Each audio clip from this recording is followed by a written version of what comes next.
Oui, bonjour à tous, bienvenue sur ma chaîne Lion TV. Et c'est un peu un message particulier aujourd'hui et je vais vous parler de la votation du 26 septembre 2021.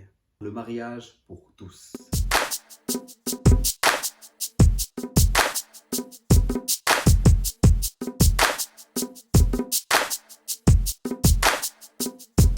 Sur Lion TV, alors je vais vous faire une vidéo un peu particulière. C'est par rapport à la votation du 26 septembre 2021, le mariage pour tous. Et je vais donner mon point de vue en tant que père, en tant que prédicateur, en tant que pasteur jeunesse. J'ai été pasteur jeunesse pendant 10 ans dans une église. Aujourd'hui, je suis aussi pasteur de mon église de maison. Mais c'est en tant que père que je vous adresse ce message. Et je vous encourage, déjà dans un premier temps, à voter non au mariage pour tous. Pourquoi ? Parce que déjà, le mariage existe depuis des millénaires et le mariage a été institué de Dieu, c'est quelque chose de sacré et ça a toujours été entre un homme et une femme. Et le fruit du mariage, le fruit de l'amour entre un homme et une femme, c'est la naissance d'un enfant, c'est la récompense, c'est le fruit de cet amour. Et on explique parfois à des enfants comment on fait des bébés et on leur dit que c'est maman et papa qui se sont aimés très fort et parce qu'ils se sont serrés très fort, alors ça a donné naissance à un enfant. Et depuis des millénaires, et c'est pour ça qu'on est là aujourd'hui, ben ça a toujours été comme ça, c'était le fruit entre un papa et une maman qui fait ce que nous sommes aujourd'hui. Et donc, il y a toujours eu cet équilibre dans la société d'un papa et d'une maman. Et là, dans cette votation, ben déjà, on veut ouvrir le mariage pour tous, alors qu'il y a déjà des solutions pour les gens qui ont décidé de vivre le couple d'une manière différente d'un papa et d'une maman qui sont les couples lesbiennes ou homosexuels, libre à chacun de vivre sa sexualité, de vivre sa vie de couple comme il l'entend. Et il y a des solutions, il y a le Pax, il y a déjà des choses qui sont en place par rapport à cette manière de vivre en couple. Et donc le mariage, c'est quelque chose qui, pour moi, est institué de Dieu.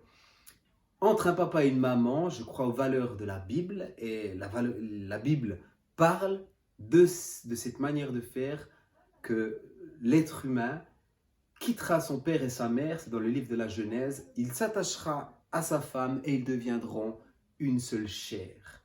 Et ça, c'est selon Dieu. Et dans cette votation-là, ben, ça donnera suite à autre chose. Et même ce qu'on veut faire par là, c'est qu'on veut enlever le terme père de la Constitution. Et donc, on n'aura plus cette autorité du Père, qui est pourtant quelque chose de sacré, de divin. Dans la parole de Dieu, on a Dieu le Père, on a le Fils et on a l'épouse qui est l'Église de Christ. C'est une image. Et le papa représente l'autorité dans la famille, la maman, la douceur, l'amour, la sagesse aussi, elle est importante dans l'éducation de l'enfant, le papa aussi bien sûr, mais il y a quand même quelque chose de l'ordre de l'autorité. Et on veut enlever ce terme de père parce qu'on veut le remplacer par parent 1, parent 2, mais je trouve que c'est une dérive de notre société, une dérive de notre société. Et moi, en tant que père, en tant que papa, je refuse qu'on m'enlève ce droit d'apparaître dans la Constitution en tant que père, en tant que papa. Je suis papa de 5 enfants à la maison, ma femme est aussi là, nous sommes toujours ensemble. Et je prends la défense de ces enfants parce qu'un enfant a besoin d'un papa et d'une maman pour son développement. Alors, je ne dis pas qu'il y a d'autres familles, oui, il y a d'autres familles, mais c'est peut-être dû à des séparations. Il y a toujours une conséquence, il y a toujours une raison. Une maman peut-être qui se trouvera tout seule et qui, pour elle, ce sera plus difficile d'éduquer ses enfants, c'est une réalité. Elle devra prendre en même temps le rôle de papa, le rôle de maman. Et c'est quelque chose de difficile, mais ça peut être possible, bien sûr.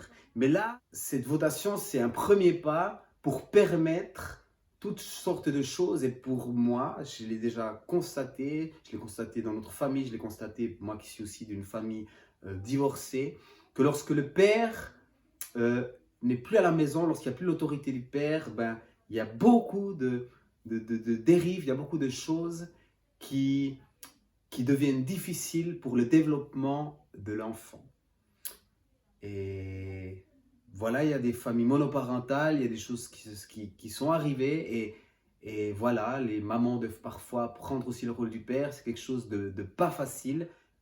Dans cette votation, ou qui donnera lieu après à la PMA pour tous, ben, on partira du principe que dès le départ, on prive à l'enfant le droit d'avoir un papa.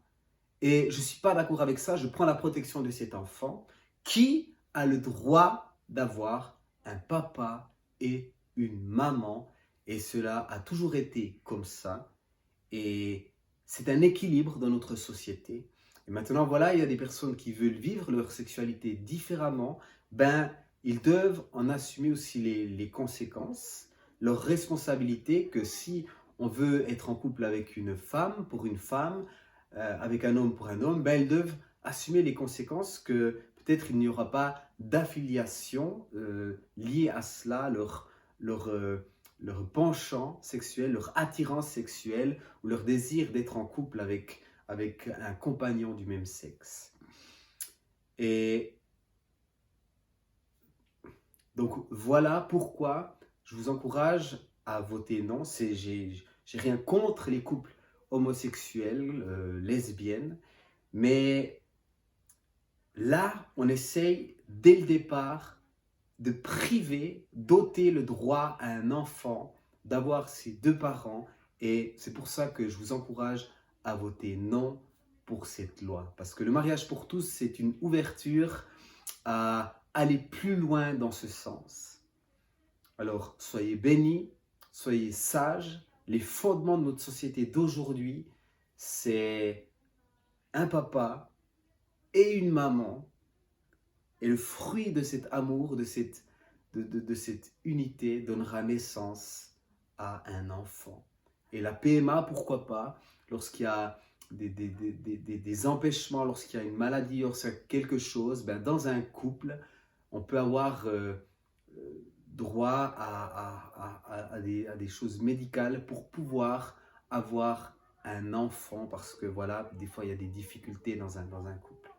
Alors, soyez bénis et à la prochaine et votez selon votre intelligence et selon votre cœur. Soyez bénis.